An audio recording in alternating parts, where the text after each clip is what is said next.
नमस्कार दोस्तों, मैं डॉक्टर स्वप्निल सागर जैन निरामय होम्योपैथी के अपने इस YouTube चैनल पर आप सभी का बहुत बहुत स्वागत करता हूं। लिवर से रिलेटेड एक दवा के बारे में मैं आज आपसे बात करने वाला हूं। होम्योपैथी में भी लिवर से रिलेटेड बीमारियों के लिए, इंडाइजेशन के लिए, यूरिन से रिलेटेड बातों के लिए, फीवर के कारण जिन जो समस्याएं होती हैं, बुखार आना, सर्दी खांसी, इस तरह की जो समस्याएं हैं, इनमें इस दवा का बहुत ज़्यादा यूज़ किया जाता है। बहुत ही सक्सेस के साथ होम्योपैथी में इसका यूज़ किया जाता है, खास तौर से जॉन्डिस यानी कि पीलिया के केसेस में, उन केसेस में जहां पर लिवर आपका कमज़ोर हो जाता है, लिवर से रिलेटेड आपको प्रॉब्लम्स होने लगती हैं, इंडाइजेशन आपको होने लगता है। ये सारी समस्याओं में ये मेडिसिन, जिसका नाम है एंड्रोग्राफिस पैनिकुलेटा यानी कि काल मेघ, इस दवा का नाम है। और ये दवा बहुत अच्छी मेडिसिन मानी जाती है, ना केवल आयुर्वेद में बल्कि होम्योपैथी में। क्लिनिकल प्रैक्टिस में ये देखा जाता है दोस्तों कि जिन लोगों को लीवर से रिलेटेड प्रॉब्लम्स होती हैं,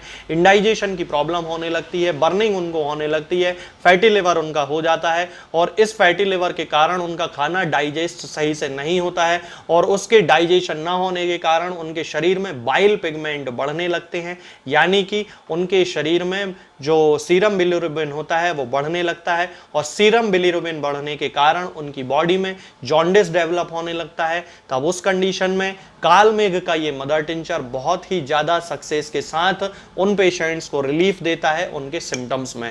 तो आज मैं आपको इसी काल मेघ के बारे में बताने वाला हूं कि वास्तव में ये जो काल मेघ का मदर टिंचर होता है वो किस तरह से यूज़ करना चाहिए और इसका जो पेशेंट होता है वो किस तरह से होता है। तो चलिए दोस्तों शुरू करते हैं। हमेशा की तरह दोस्तों सबसे पहले मैं शुरुआत करता हूं माइंड से। और आप लोगों ने देखा होगा कि जितने भी पेशेंट होते हैं जिनको लिवर से रिलेटेड कोई प्रॉब्लम है, इंडाइजेशन की प्रॉब्लम है, उन लोगों को माइंड उनका बहुत ज़्यादा अनस्टेबल रहता है, किसी काम को करने की इच्छा नहीं होती है, बिल्कुल ऐसा लगता रहता है कि अब क्या करें अब क्या करें। क्योंकि बहुत सारे लोग हैं जिनको लिवर के कारण कॉन्स्टिपेशन हो गया। अब मान लीजिए किसी पेशेंट को कॉन्स्टिपेशन है तो उसका मन ही नहीं लगेगा किसी काम को करने में, एक प्रकार की डेस्पॉन्डेंसी उसके अंदर डेवलप हो जाती है, अनिच्छा डेवलप हो जाती है कि वो किसी काम को नहीं करना चाहता है, मन नहीं लगता है, ऑफिस में जाके बैठ जाएगा और वो काम नहीं कर पाएगा, काम करना भी चाहेगा तो काम करने की इच्छा नहीं होगी, रेस्टलेसनेस उसके अंदर रहेगी, कभी यहां चला जाएगा कभी वहां चला जाएगा, अपने अंदर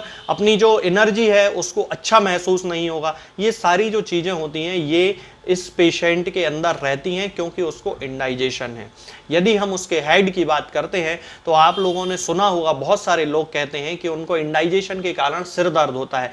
ठीक ऐसी ही कंडीशन इस पेशेंट की भी होती है और इसको भी इंडाइजेशन के कारण हेडेक की प्रॉब्लम होती है, हैवीनेस होती है, सिर में बहुत ज़्यादा हैवी फील होता है, उसको सिर बहुत ज़्यादा भारी लगता है, ऐसा लगता है जैसे अंदर से बहुत ज़्यादा प्रेशर हो सिर में और उसको काम करते नहीं बनता है, गिडीनेस आने लगती है, थ्रॉबिंग पेन होने लगता है, यानी अंदर से ऐसा एकदम भारी जैसा पेन होता है, अंदर से कुछ चीज़ फट रही हो इस तरह का उसको फील होता है। ऑक्सीपुट में खास तौर से ये जो दर्द होता है वो सिर के इस हिस्से में बहुत ज़्यादा होता है, हैवीनेस होती है और थ्रॉबिंग पेन होता है। इसके साथ ही यदि हम देखें दोस्तों कि आंखें जो उसकी पेशेंट की होती हैं उनमें एक येलोइश रेड टिंज देखने को मिलती है, खास तौर से येलोइशनेस उसमें थोड़ी ज़्यादा होती है क्योंकि जैसा कि मैंने अभी आपको पहले बताया कि ये जो पेशेंट होता है इसको लिवर रिलेटेड प्रॉब्लम है, लिवर उसका सही तरीके से काम नहीं कर रहा है, जिसके कारण उसको बाइल जो पिगमेंट है जिसे हम सीरम बिलिरुबिन सामान्य भाषा में बोलते हैं, वो जो सीरम बिलिरुबिन है वो बढ़ने लगता है। और सबसे पहले जो उसका इफेक्ट, चूंकि हमारी आंखों का रंग सफ़ेद होता है तो पीला रंग यहाँ सबसे पहले दिखाई देने लगता है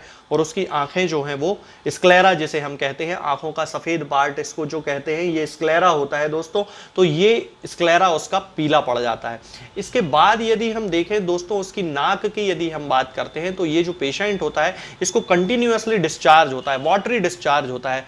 तो कालमेघ का यूज हम उन लोगों में कर सकते हैं जिनको एलर्जिक राइनाइटिस की प्रॉब्लम है, यानी कि उनको लगातार सर्दी बनी रहती है और सर्दी के कारण आंख से और नाक से, खास तौर से नाक से ज्यादा पानी आता है। तो वाटरी डिस्चार्ज के केसेस में जो नाक से बहुत ज्यादा आता है पानी, उन केसेस में हम एंड्रोग्राफिस पैनिकुलेटा यानी कि कालमेघ के मदर टिंचर का यूज कर सकते हैं और इसकी 10 बूंद सुबह और 10 बूंद शाम को थोड़े से गुनगुने पानी में यानी कि ल्यूक वार्म वाटर जिसको हम कहते हैं, उस गुनगुने पानी में मिलाकर हम इस पेशेंट को दे सकते हैं, जिससे कि उसका जो एलर्जिक राइनाइटिस जैसी जो उसकी कंडीशन है वो खत्म होने लगती है, नाक से जो पानी आ रहा होता है वो बंद हो जाता है। यदि हम इस पेशेंट के मुंह की बात करते हैं दोस्तों, तो इसको एक बर्निंग सेंसेशन होता है, एक ड्राइनेस होती है इसको, इसके पूरे मुंह में और गले में ड्राइनेस का सेंसेशन होता है। और ये इसलिए होता है क्योंकि इसको इंडाइजेशन की प्रॉब्लम है, इसका जो खाना है वो सही तरीके से नहीं पच रहा है।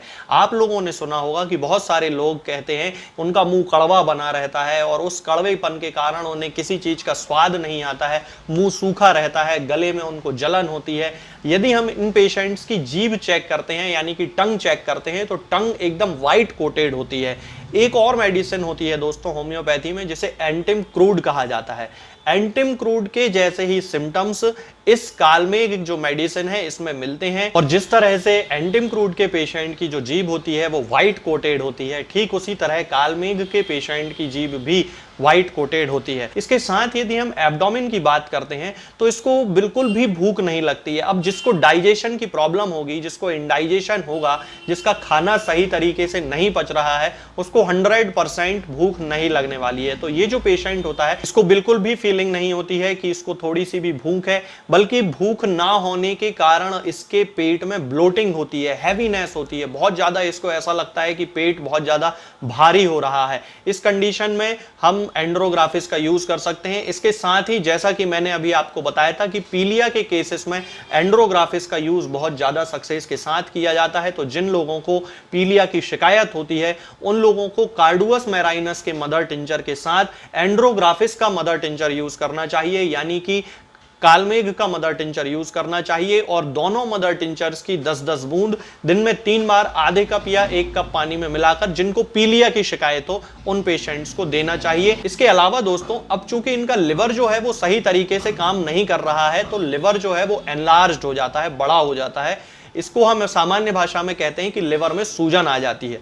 तो जिन लोगों के लिवर में सूजन आ गई है, या उनको फैटी लिवर बन गया है, या लिवर जिनका बड़ा हो गया है, सही तरीके से काम नहीं कर रहा है, उन लोगों में एंड्रोग्राफिस का मदर टिंचर 10 बूंद सुबह और 10 बूंद शाम को आधे कप या 1 कप गुनगुने पानी में मिलाकर हम दे सकते हैं। पीलिया के केसेस में हमें दिन में 3 बार देना चाहिए और सामान्य लिवर की सूजन में केवल सुबह और शाम को देना चाहिए। इसके साथ साथ ही इनको चेस्ट में बर्निंग की प्रॉब्लम होती है।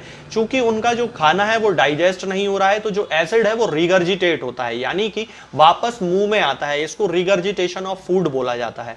तब इस कंडीशन में बर्निंग होने लगती है उस एसिड के कारण। ईसोफेजाइटिस लोगों को डेवलप हो जाता है, यानी कि ईसोफेगस में होने वाला इन्फ्लेमेशन जिसे ईसोफेजाइटिस बोला जाता है, ये पेशेंट में हो जाता है और उन्हें बहुत ज्यादा तकलीफ होती है। तब उस कंडीशन में हमें एंड्रोग्राफिस का यूज यानी कि कालमेघ का यूज करना चाहिए। यदि हम इस पेशेंट के स्टूल की बात करते हैं यानी उसके मल की बात करते हैं, तो कभी इसको कॉन्स्टिपेशन हो जाता है, 2-2 3-3 दिन तक ये फ्रेश होने नहीं जाता है, और कभी इसको डायरिया हो जाता है, यानी कि एकदम पतला मल इसका होने लगता है। खास तौर से इसका जो मल होता है उसका जो कलर होता है वो डार्क येलो कलर का होने लगता है, या फिर क्ले कलर्ड होने लगता है, ब्राउन डार्क ब्राउन कलर होने लगता है। इसका कारण है जो उसका सीरम बिलिरुबिन है वो स्टूल के साथ बहुत ज्यादा मात्रा में निकलता रहता है। स्टूल जाने की बार बार इच्छा होती है, यानी फ्रेश होने जाने की बार बार उसको इच्छा होती है, लेकिन वो सही तरीके से स्टूल को पास आउट नहीं कर पाता है, मल त्याग अच्छे से नहीं कर पाता है, हार्ड स्टूल होता है, एकदम कड़क स्टूल उसका होने लगता है। ये सारी इंडाइजेशन से रिलेटेड प्रॉब्लम है। तो दोस्तों अभी तक आपको समझ में आ गया होगा कि कालमेघ इंडाइजेशन से रिलेटेड प्रॉब्लम्स के लिए कितना ज्यादा यूजफुल है। इसके अलावा दोस्तों कालमेघ का यूज फीवर के केसेस में बहुत ज्यादा सक्सेस के साथ किया जाता है। इसका जो पेशेंट होता है उसको जब बुखार आता है तो इंटरमिटेंट फीवर होता है।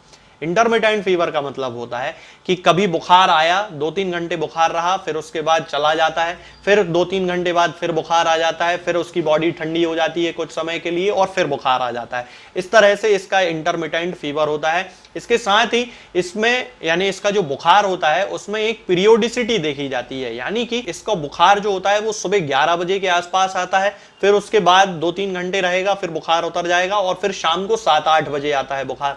तो इस तरह का बुखार बुखार इस पेशेंट में देखा जाता है। इसके साथ ही उसकी पूरी बॉडी में उसे जलन का सेंसेशन होता है और इसके साथ साथ ही वे बुखार के केसेस जिनमें कि सर्दी जुकाम के साथ बुखार आ रहा होता है, इन्फेक्शन के कारण बुखार आ रहा होता है, लू लगने के कारण बुखार आ रहा होता है या फिर पीलिया के कारण बुखार आ रहा होता है। चूंकि पीलिया भी एक इन्फेक्टिव डिसऑर्डर है, इन्फेक्टिव डिसीज है, इसके कारण यदि उस पेशेंट में बुखार आ रहा है तो उस कंडीशन में भी कालमेघ का यूज बहुत ही ज्यादा सक्सेस के साथ किया जाता है। इसका जो पेशेंट होता है दोस्तों, उसकी यूरिन येलो कलर की होने लगती है, ठीक उसी तरह जिस कारण से स्टूल उसका येलो कलर का होने लगता है, ठीक उसी प्रकार यूरिन में सीरम बिलिरुबिन की एक्सेस हो जाने के कारण उसकी जो यूरिन है वो भी येलो कलर की हो जाती है। तो दोस्तों आज के लिए फिलहाल इतना ही। आगे के वीडियोस में मैं आपसे बात करूंगा कुछ नई बीमारियों के बारे में और कुछ नई होम्योपैथिक दवाओं के बारे में। तब तक के लिए जय हिंद, जय भारत।